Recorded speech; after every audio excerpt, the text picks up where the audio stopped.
பிரியமானவர்களே, வாழ்க்கை வாழ்வதற்கு அர்ப்பணிப்பு மிக அவசியம் என்று நாம் பார்க்கிறோம். ஒரு படிப்பாக இருந்தாலும் வேலையாக இருந்தாலும் எல்லாவற்றுக்கும் அர்ப்பணிப்பு இருந்தால்தான் நாம் எல்லாவற்றையும் சிறந்ததாக செய்ய முடியும்.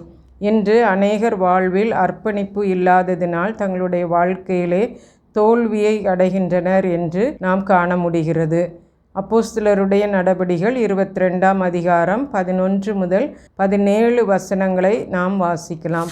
அந்த ஒளியின் மகிமையினாலே நான் பார்வையற்று போனபடியினால் என்னோடு இருந்தவர்களால் கைலாகு கொடுத்து வழிநடத்தப்பட்டு தமஸ்குவுக்கு வந்தேன். அப்பொழுது வேத பிரமாணத்தின்படியே பக்தியுள்ளவனும் அங்கே குடியிருக்கிற சகல யூதராலும் நல்லவனென்று சாட்சி பெற்றவனுமாகிய அனனியா என்னும் ஒருவன் என்னிடத்தில் வந்து நின்று, சகோதரனாகிய சவுலே, பார்வையடைவாயாக என்றான். அந்நேரமே நான் பார்வையடைந்து அவனை ஏறிட்டு பார்த்தேன். அப்பொழுது அவன், தம்முடைய முன்னோர்களின் தேவனுடைய திருவுளத்தை நீ அறியவும், நீதிபரரை தரிசிக்கவும், அவருடைய திருவாய் மொழியை கேட்கவும் அவர் உன்னை முன்னமே தெரிந்து கொண்டார்.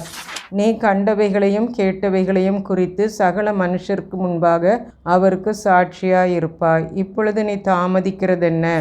நீ எழுந்து கர்த்தருடைய நாமத்தை தொழுது கொண்டு ஞானஸ்நானம் பெற்று உன் பாவங்கள் போக கழுவப்படு என்றான்.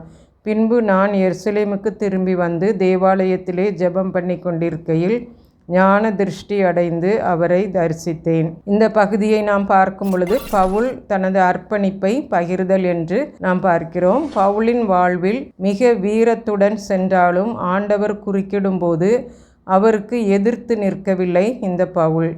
அநேகர் ஆண்டவருக்கு எதிர்த்து நின்று தங்கள் வாழ்வு ஒன்றுமில்லாமல் ஆகிவிடுகிறதை நாம் பார்க்கிறோம். ஆகவே ஆண்டவர் குறுக்கிடும் பொழுது நாம் அர்ப்பணிக்க வேண்டுமே ஒழிய எதிர்த்து நிற்கக்கூடாது. வசனம் 11 வீர தீரத்துடன் சென்றவன் இங்கு பிறர் கைலாகு கொடுத்து அழைத்து செல்கின்றதை நாம் காண முடிகிறது. ஆண்டவர் நம்முடன் குறுக்கிடும் போது உமக்கு அடிமை என்று நாம் அர்ப்பணித்துவிட வேண்டும். வசனம் 12-13 ஆண்டவரின் ஊழியக்காரன் அனனியாவும் அவருக்கு கீழ்ப்படிந்து பவுலிடம் வருகின்றார். பவுல் கிறிஸ்துவுக்குள் ஒரு சிறு குழந்தையாக இருக்கின்றார் என்று நாம் காண்கின்றோம். அவரை வழி நடத்தவும் ஆண்டவரின் வார்த்தையை கூறவும் அனனியாவை ஆண்டவர் பயன்படுத்தினார். வசனம் 13 சகோதரனே என்று அழைப்பதில் அன்பையும் ஐக்கியத்தையும் இந்த பவுல் உணர்ந்தான் என்று நாம் பார்க்கிறோம். வசனம் 12 பவுலுக்கு பார்வையடையும்படி செய்தார். அனனியாவுக்கும் எந்த பொறாமையும் இல்லை. இன்று கடவுளுடைய பிள்ளைகளுக்குள்ளே ஒருவரையொருவர் ஏற்றுக்கொள்ளாமையால் வேறுபாடுகள் காணப்படுகிறதை நாம் பார்க்கிறோம்.